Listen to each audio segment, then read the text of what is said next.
the Lamborghini Gallardo Superleggera. Allow me to translate. The Lamborghini Gallardo Superlight. This latest Gallardo is a result of my two favourite modifications.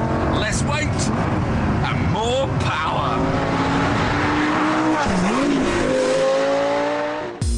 There are carbon fibre trinkets dotted around, from the wing mirrors to the diffusers. Even the door panels are carbon, with handles swapped for straps.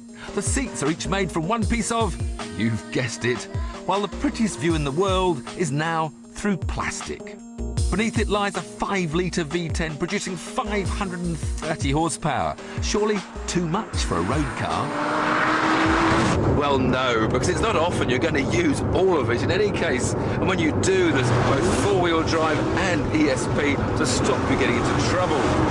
You can have either a manual or an e-gear box that this one's got. To be honest, when you're just cruising along, it's simpler just to leave it in auto and let the changes be done for you, which they do if you use just a quarter of a throttle at about 4,000 RPM when they change gear without you hardly noticing it. It's all very smooth and civilised. The trouble is, when you're cruising along, your eyes tend to drop from the wonderful Alcantara and sporty carbon fibre down to discover the rather incongruous Audi centre console, which of course reminds you who owns Lamborghini nowadays. You suddenly realise that you're holding an RS4 steering wheel. It kind of spoils the feeling.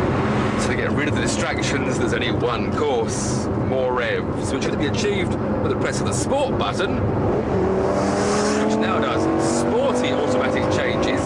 But the trouble is, it changes gear when you don't expect it to, and sometimes it changes gear very violently. Not what you really want to hear when you're spending £151,000, which means this car costs 26 grand more than the standard Gallardo. And don't think there's a huge performance gain either. It's just 100 kilograms lighter, and the power increase is only 10 horsepower. So top speed remains at 196 miles an hour, and the 0 to 60 time improves by just 0.2 to 3.8 seconds. So, unless you're buying a Superleggera for bragging rights down the pub, we perhaps need to find a different arena for this car to really show its improvements.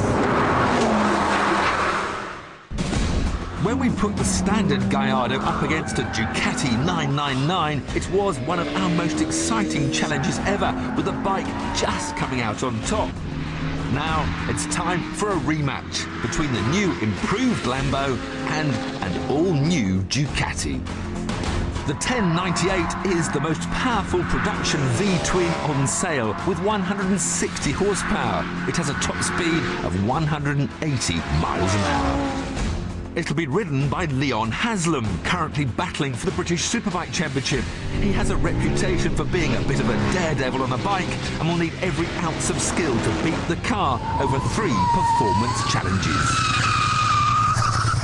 Now, Leon, I thought we'd start with a nice little tight slalom test, because you see I've got 530 horsepower. I can launch to 62 in just 3.8 seconds, so I thought that would probably sort you out. Well, you're a lot wider than me, sir, and I'm pretty confident you're a clipper can, so I think I'll get this one. Right, thank you. You watch this launch, Leon. This is how it works. Sport, ESP, gear, foot off brake, wait for the flag to drop, and launch. Well, it took off all right. Watch those cones. Yeah, well, they're all right. 5 seconds penalty.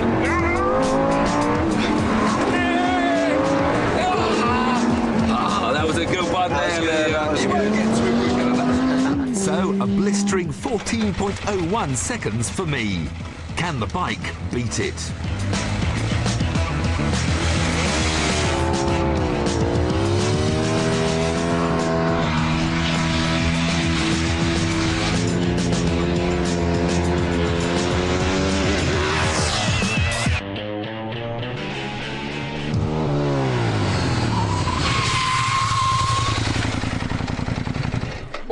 Well, you just beat me. Just beat me. I can't believe it. By nearly 3 seconds. But Come on. I told you. How about stopping? Now, you can't stop very well. Only 2 wheels.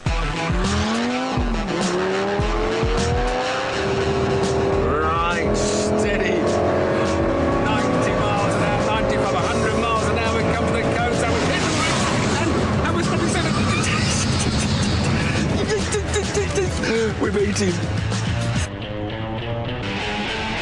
1, 2, 3, 4, 5, 6 yards or so, and you've just gone into the back of the bus, and I've stopped right away, right back there, look. Well, so you got to win something today. That's one each. On then to the final test, a head-to-head race over 2 laps with a rolling start.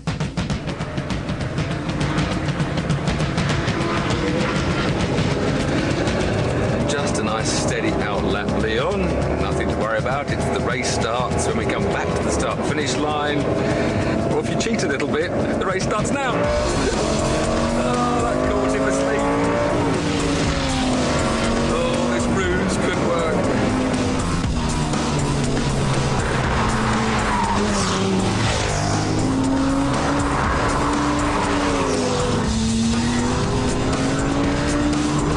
I'm doing 150 miles an hour. But he's closing.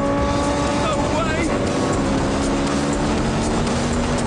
On the entry to the corner, the car's superior braking kept me in front.